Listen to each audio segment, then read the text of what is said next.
from the previous speaker. But how did I arrive at this point in my life? What were some of my experiences that shaped my mindset? Now I'm going to go back again. June 16, 1942. My father and I were interned in the forced labor camp, which later became the concentration camp Mielec. From that day on until the liberation, May 1st, 1945, I was imprisoned in 11 camps, the better known being Dachau and Flossenburg. Given the experiences in and out of camps, of witnessing the atrocities for 6 years, it would stand to reason that I would have come out with the same conviction that at least 80% of survivors did. There is no judge and no justice, but I did not. If there is no God, and man is all evil, or if all men are evil, then there is no hope for mankind and no redemption. I reject and repudiate this conclusion, for we cannot live without faith and hope. In my encounters with students, the most frequently asked question was, do you still believe in God? Did you believe that there was a God while in the Holocaust? How could I keep my faith, they ask, despite witnessing the apparent negation of everything that others and I were instructed to and practice in our daily lives? Despite the fact that everything we had been taught, God the Savior, the Redeemer, God the Merciful, the Just and Compassionate, God the Omnipotent, all that had collapsed into a heap of confused and scrambled aphorism. I tell my students that my faith was restored because of the rare instances when man's spirit arose like a hope-inspiring vision, when I had seen the example of the grandeur of man's soul arise from the swamp and muck of ordinary existence in the Holocaust, that the righteousness of one person can be life and faith-saving in its force, that it can save even in that quagmire-like suffocating existence of the camps, that even in the dark abyss we could find islands of bright sanity and precariously cling to them. We saw flashes of mercy, and we manage, in our desperation, to share that mercy among us. Thanks to these sparks of spirit, our past and our future could hold.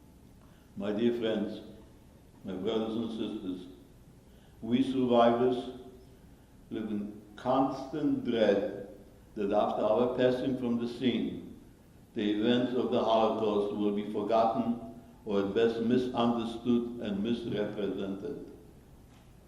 All the accounts and testimonies of the survivors, the most moving and shocking, the most perplexing and thought-provoking, like threads of different color and texture, contribute to the woof of the opaque tapestry of the Holocaust. But the binding warp whose yarn was spun from the pain and anguish, from the agonizing terror and the last thoughts of the 6 million who perished, is sadly and conspicuously unavailable. And so, the existing strands hang loosely, desolate and wanting, bereft of the absent element that could have contributed to the completion and closure, and maybe even to a glimpse of comprehension of that fateful period in mankind's history. By my testimony here today, I hope to contribute some lonely yarns to those vanishing images. 2 examples of memorable instances of heroism and allegiance to tradition. The first is an illustration of a supreme act of faith by one considered faithless. The other is an example of extreme altruism by a person of faith. Soon after World War II broke out in September of 1939, and the Germans entered my city of Krakow, they closed all the houses of worship and forbade public assembly. The beautiful, famous synagogues of Krakow stood empty. Until one Friday afternoon, in the early spring of 1940, an announcement by the Judenrat, which was the Jewish administration, informed the community that the Alte Shul, the old, the most beautiful and cherished house of God in Krakow, would be open for worship. The redemption is near, cried the Hasidim. The will of God is at hand. The Germans have seen the light and realized that you cannot keep the devoted believers away from heaven. So the faithful ones got themselves bedecked in their traditional Sabbath garbs, and off they went to their revered old synagogue. But for some reason, they did not fill up the large prayer hall, so the Germans rounded up passers-by to fill the shul. They ordered the prayers to start and proceeded to film the services. They needed the footage for the propaganda publication, the Stürmer.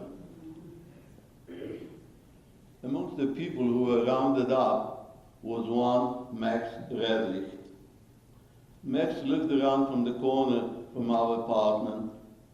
Max was well known in the community.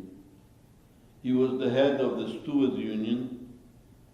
His group intimidated the farmers who would bring their produce into town, and they would force them to pay a fee for unloading whether they did the actual work or not. Max lived out of wedlock with a harlot. He could be seen frequently drunk, rolling in the gutter, getting into fights, and getting arrested for slashing his opponents. He did not observe the laws of kashrut, or Sabbath, or the holidays. And his foot, they said, never stepped into a house of worship. In one word, he was an Auswurf, an outcast, living outside the accepted norms of the Jewish community. Now, thanks to the roundup, he found himself inside of the house of God. At one point, the Germans stopped the services, had the Jews take the Torahs from the Holy Ark and roll them out on the floor. They lined up the worshippers and forced them to desecrate the scrolls in unspeakable manner. Unwillingly, under the threat of the gun, they marched by one, complying with the German orders, until the turn came for Max Redlich to follow the others. But Max stopped and refused to obey the Germans, not even when the riding whip came down on his back, not even when the gun was put to his head. The shot splattered his blood on the sacred scrolls as Max expired as a Jewish martyr for the sanctification of his holy name, the only casualty that evening. How do we then measure the degree or the potential strength of faith in anyone? The second event took place in the 5th year of the war. July 24th, 1944. Because of the advancing Russian army, the inmates from the concentration camp Mielec were moved to another place, Wieliczka, which also was a satellite of the infamous Auschwitz camp portrayed in Steven Spielberg's Schindler's List. A few weeks later, most of the inmates from Mielec were assembled for a transport to another unknown destination. Anxiety and uncertainty prevailed in the gathered crowd. We were marched to the railroad siding where closed cattle cars awaited us. In the course of a life of constant danger, one develops an uncanny sense of being able to assess other people's trustworthiness and foresee to a degree their behavior under stress.